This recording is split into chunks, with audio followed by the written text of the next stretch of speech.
Hello everyone, welcome back to another episode of Geopath. I'm your host, Dylan Woods. Today we're going to do another strategy breakdown pertaining to the Pacific Theater. This one has been coming for a long time. I've talked about it multiple times on this channel. Kind of wanted to move away from the Middle Eastern Theater for a little bit and discuss some other noteworthy developments that have occurred over the past few months, past few weeks. One thing I'm trying to do here today is to explain and expose China's strategies, both mid and long term, pertaining to the Pacific Theater, with the end goal being to solidify itself as a superior party within the Pacific and oust or diminish, to the fullest extent possible, US presence and US influence within that region. Now, people are always talking about Taiwan, right? The potential military invasion of Taiwan, potential conquest of Taiwan. And although those concerns are very credible, in order to understand the Chinese strategy, we must go a little bit beyond that. Taiwan isn't the end all for China. It's merely a means to an end. Now, first and foremost, what China wants to achieve within the Pacific Theater is control over the first and second island chains. And that is what this video is going to be about. So the first island chain indeed includes Taiwan. It includes the Kinmen Islands, Prates, Penghu. It includes, although it's kind of on the edge between the first and second island chain, the Batanes Islands north of the Philippines. Now, why is this first island chain so important for China? Well, first and foremost, it allows them the greatest foundation for military efficiency pertaining to any mid to long term campaign against the Taiwanese mainland, right? There are numerous islands within the first island chain, some of which are controlled by Taiwan, some of which are controlled by the Philippines, others are contested. It's a very grey zone in general, which has sparked a lot of controversy, it has sparked a lot of contention, it has sparked a lot of escalatory actions from one party to another. Now, what China wants to do, what China has been doing rather for the past few years, is normalize and expand their presence within those islands, within the first island chain, and also to a lesser degree the second island chain. The Chinese have adhered ever since 2024 to what's referred to as the Kinmen model. Now, the Kinmen model is an approach that entails increased coastal patrols, expanding the presence of the Chinese Coast Guard across the first and second island chains, mapping out the landscape, mapping out sea routes, mapping out strategic waterways, mapping out undersea energy networks, sabotaging them, testing the reaction of Taiwan, of the Philippines, of Japan, of the United States of America pertaining to Chinese incursions within those respective territories. Now, the first island chain, in order to control the first island chain, yes, Taiwan is the most vital element of that plan. And it stands as one of the main reasons why China is so focused on Taiwan. If one controls Taiwan, if one is successful in invading Taiwan and institutionalizing military presence there, that pretty much means one has control over the first island chain. At the very least, can exert the strongest influence over that respective territory. Now, before a full-scale invasion of Taiwan, what China might be doing is take control, or seek to gain control, over one of these lesser islands surrounding Taiwan. In order to normalize their presence there, making it easier to manage those respective territories in a later stage. Very similar to what the Iranians are trying to do within the Persian Gulf and the Strait of Hormuz, by the way. Now, also, if China is capable of forwardly deploying military assets to one or numerous of these islands, it will of course bolster their military efficiency pertaining to any potential or eventual military campaign against Taiwan. Now, according to the intelligence that is available to us as of this moment in time, the ideal scenario pertaining to a PLA invasion of Taiwan is that China will attack the Taiwanese mainland from a myriad of angles, from the west, from the north, from the south, and through the east, utilizing their carrier strike groups, utilizing numerous islands surrounding Taiwan, and utilizing, of course, the Chinese mainland, thereby isolating Taiwan from any foreign Western intervention and making it more difficult for Taiwan to simultaneously defend offenses coming from a myriad of angles. Now, that's the ideal scenario. Now, obviously, that scenario will work a hell of a lot better if China already controls one or multiple strategic islands surrounding Taiwan. which is why we might see China's endeavors being focused upon it on the midterm before a large-scale invasion of Taiwan occurs. Now, let's say, hypothetically, China succeeds in securing Taiwan. It succeeds in securing the first island chain. Then what? And that brings us back to what I've said before. Taiwan is not a do-all end-all for China. It's merely a launching point from which to expand their military endeavors, for which to expand their sphere of influence some more. It's merely a launching point to allow them to gain control over the second island chain. Now, the second island chain includes the Ryukyu Islands, it includes the Philippines, and obviously beyond that, the Papua Islands and Guam, where the United States of America still enjoys a considerable military presence, as it does on Okinawa. So, according to Chinese thinking, is once we secure the first island chain, once we forwardly deploy military installations there, it gives us a much stronger position to directly address United States military presence in the Pacific, particularly in Okinawa and in Guam, whilst deterring United States intervention simultaneously, right? So, what's the end goal behind securing the second island chain? Once again, the same as in the first island chain. It's allowing China to steadily and systematically expand their sphere of influence, becoming the superior party within the Pacific and limiting the operational efficiency of its adversaries, namely the Philippines, Japan, the United States of America, and to a lesser extent South Korea and Australia. So, by securing these territories within the Pacific, China then successfully becomes the superior party within the Pacific region, toppling the United States in that endeavor, breaking up any potential alliances between Japan, between the Philippines, and between the United States, or at the very least severely diminishing their efficiency and operationality, which is what China, of course, seeks to be doing, and is something that the Western world, and particularly the United States of America, is currently doing in order to contest the strategies I've just outlined to you.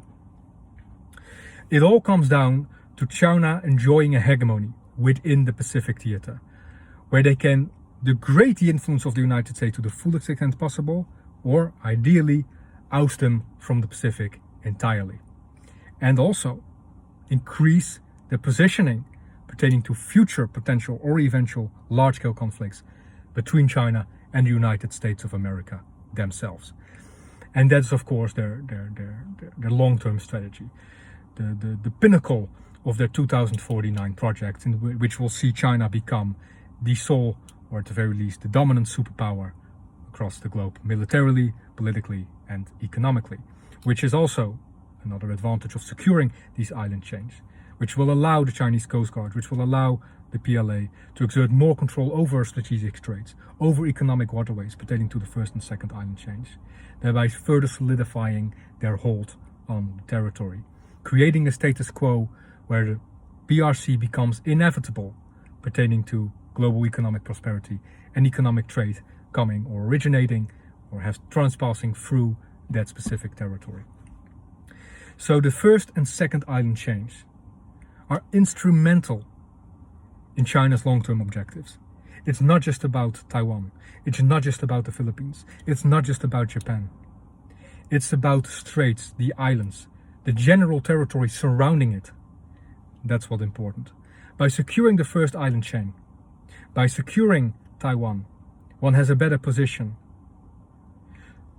to combat the Philippines, to combat Japan. By securing the second island chain, you isolate Japan, you isolate the Philippines, making it easier to launch potential or eventual military action against both countries respectively.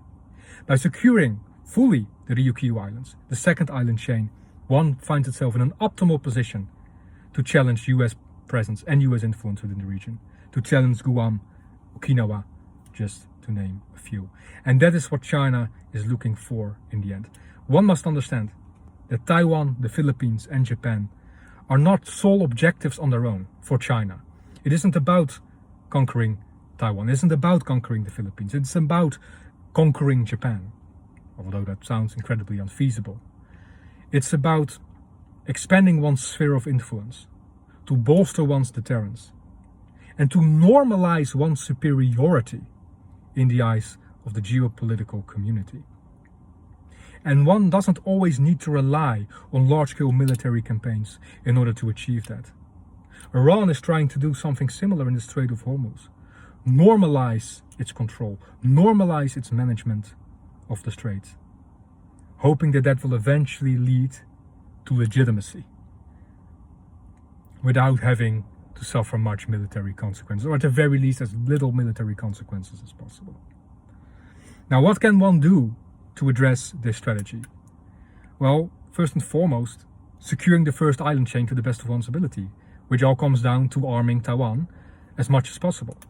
Yes, the asymmetrical warfare budget has been passed within the legislative yuan, within Taiwan. Taiwan has been preparing for Chinese invasion for a long time. It has been preparing for Chinese military activity pertaining to one or its surrounding islands for a very long time. Now, whether they will be successful in countering Chinese invasion, that depends on a multitude of factors, many of which are yet to be exposed and are yet to be analyzed. But that's your first line of defense. Secondly, and I've said this multiple times before on this channel, a deepening of partnerships, bilateral security pacts, or expanding coalitions between the Philippines, Taiwan, the United States, Japan, South Korea, and the Western world, including Australia. I would love to see NATO take a more active stance in this. Japan in particular, as I've said multiple times before, is a very valuable partner for the Western world. It is modernizing its military, rebuilding its intelligence infrastructure. It has been known for its military efficiency, its modernization, its technological advancements. Its resilience, its societal resilience, very important, often overlooked element of countering aggression by an authoritarian state. So what I would like to see, ideally, what I would like to see is Japan be integrated into NATO. But if we can't see that, and at the very least, bilateral, trilateral security pacts need to be forged. Coalitions need to deepen. And an active front must be solidified in order to combat potential Chinese aggression, first in the first island chain and the second island chain. Even if China succeeds in securing the first island chain, a coalition of Japan, the Philippines, Australia and the United States of America, hopefully backed up by NATO, will be sufficient enough to contest Chinese operations pertaining to the second island chain. Now, China is modernizing its military in a variety of ways. It's expanding its carrier strike groups. It's expanding the number of aircraft carriers it operates. It's modernizing them. It's bolstering them. It's preparing them. Because it understands that in order to secure, especially to secure the second island chain, it needs to rely on aircraft carriers to do so. So the United States must act accordingly. Build up a higher presence of carrier strike groups in the Pacific, meaning the construction and formation of more additional strike groups. Japan, the Philippines, apart from potentially creating their own carrier strike groups, need to invest in anti-carrier warfare. Same thing as China has been doing for a number of years. Invest in those military means that have proven to be, or potentially be, as efficient as possible against aircraft carriers, especially aircraft carriers of the more modern variants. Especially the Philippines with a limited defense budget, you might be looking at similar strategies currently employed by Taiwan, asymmetrical warfare, making it as costly for a technologically and numerically superior adversary to wage war against you. Whereas Japan and the United States of America, with more or with a higher defense budget and more military resources at their disposal, might seek to expand more conventional military means in order to combat this Chinese aggression or potential Chinese aggression going forward. So this is China's scheme pertaining to the Pacific theater. The control of the first and second island chain, or at the very least steadily and systematically expanding its spheres of influence across these two respective territories, thereby bolstering their deterrence against foreign intervention and challenging Western positions and Western presence within the Pacific theater, whilst making Japan, the Philippines, much less of a harder target. Now, once this is secure, once China has achieved its objectives of securing the first and second island chain, it is then in an ideal position, strategically, geographically, for any eventual or potential large-scale military collision between the United States of America and China. This is all that I want to share with you today.